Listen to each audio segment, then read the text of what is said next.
It's time for a weekly Devo tip on the weird assault and battery laws in the Bible.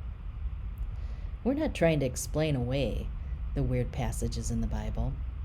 We are simply trying to understand them in their proper contexts. It's way too easy to plop a 21st century perspective into the ancient world of the Bible. But if we understand the environment in which these laws were given, we'll find principles that are relevant in every culture and in every generation. So let's look at the assault and battery laws in the Torah.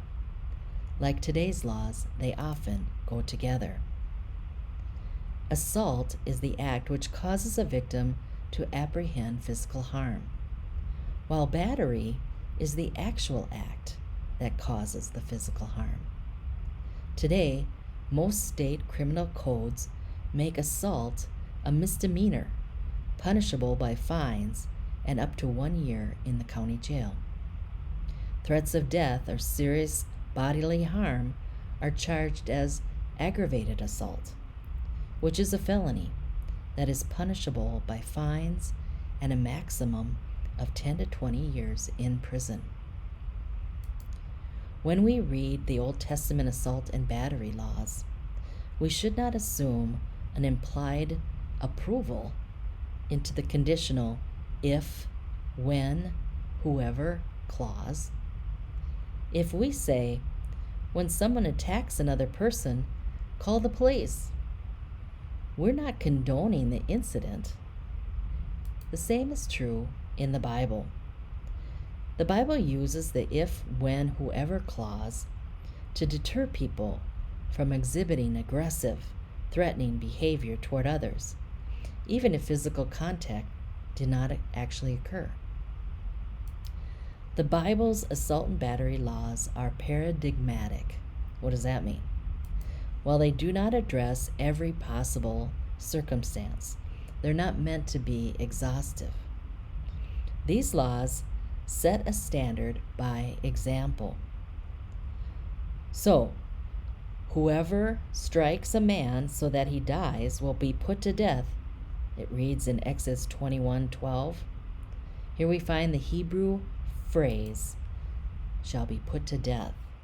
That phrase always refers to a civil court verdict. So you'll find this phrase often. Whoever strikes his father or mother shall be put to death. Whoever curses his father or mother shall be put to death. In the case of elderly abuse, both physical and emotional, parents are allowed to actually take their adult children to court. When men quarrel and one strikes the other and injures him, says Exodus 21:18 and 19, the assailant must pay for the victim's medical expenses and the wages he lost during his recovery. That sounds fair. Here's another one that follows it. When a man strikes his slave, male or female, and the slave recovers after a day or two, he is not to be avenged, for the slave is his money. What? That doesn't sound fair, does it? But if you keep reading and don't pluck it out of its context, if you keep reading, merely knocking out one tooth of a slave sets the slave free. Losing someone's capital investment, his money, will hit that master's own wallet. It's a deterrent. The Bible's weird assault and battery laws are actually not weird. They are paradigmatic.